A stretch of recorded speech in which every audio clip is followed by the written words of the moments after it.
Buenas tardes, profesor. Buenas tardes, compañeros. En esta oportunidad vamos a explicar cómo se realiza el test de ligamentos alares y transversos.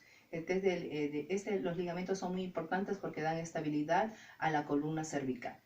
Entonces se le aplica a personas que han sufrido traumas o a personas que tienen fuertes dolores en las partes en la columna cervical.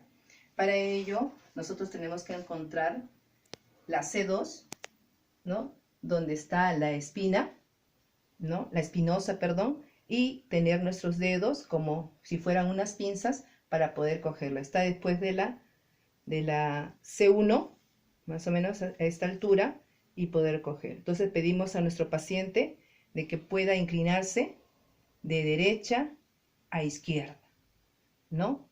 Entonces ahí podemos sentir de que la espina se está moviendo inmediatamente después de la inclinación. Pero si A o B esto no sucede y se mueve después de estar inclinado en un determinado momento, quiere decir que hay una distinción alar, ¿no? Ahora, para nosotros hacer el test de ligamento transverso, también tenemos que encontrar la C2, que está, ¿no?, debajo de la C1 en la parte occipital, pero esta vez no va a ser una pinza, sino sencillamente va a ser como una llave hacia nuestro dedo.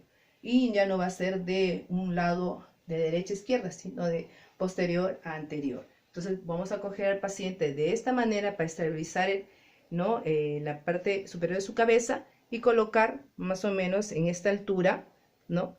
Y pedir un movimiento activo, flexor, junto con mi mano y presionar. Entonces, al momento de presionar, ¿no es cierto?, nosotros podemos sentir también de que si, por ejemplo, hace un movimiento brusco, un deslice brusco, quiere decir que también hay una distinción del ligamento transverso. Continuando con el test, ahora vamos a hacer el test de cefalea de origen cervical.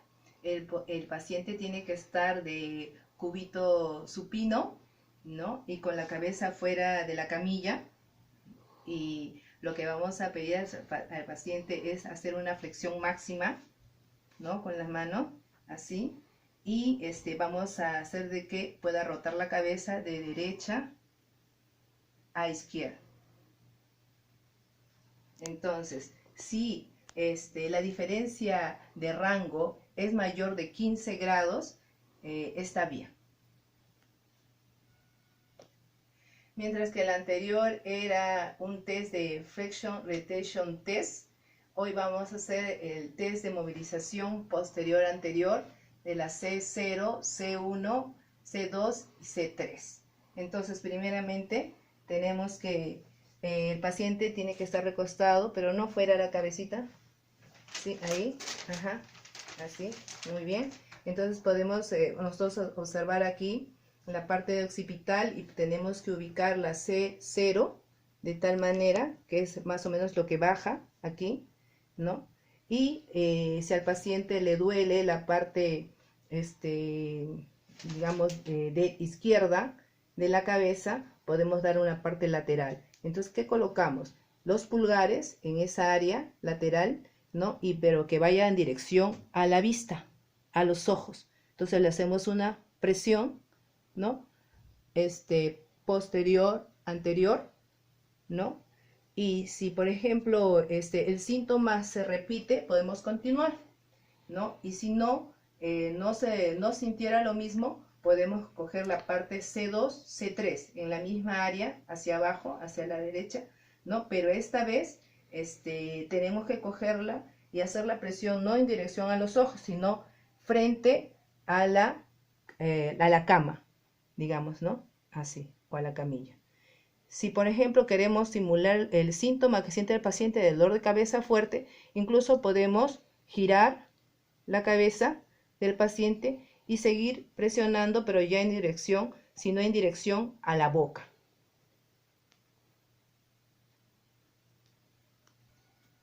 Esta vez vamos a hacer el Neck Flexor Endurance Test. Nos vamos a evaluar la fuerza de la musculatura cervical, que es muy importante. Entonces vamos a pedir al paciente que pueda hacer una flexión, ¿no? Más o menos así.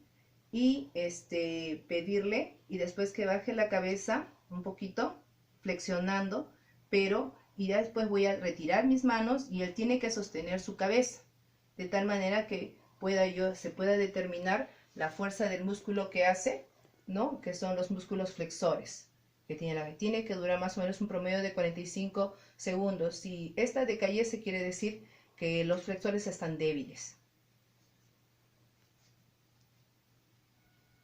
Continuamos con el último test, es el lateral left test, ¿no? También está el paciente de cúbito lateral y vamos a medir la fuerza lateral que sostiene el cuello o la parte cervical.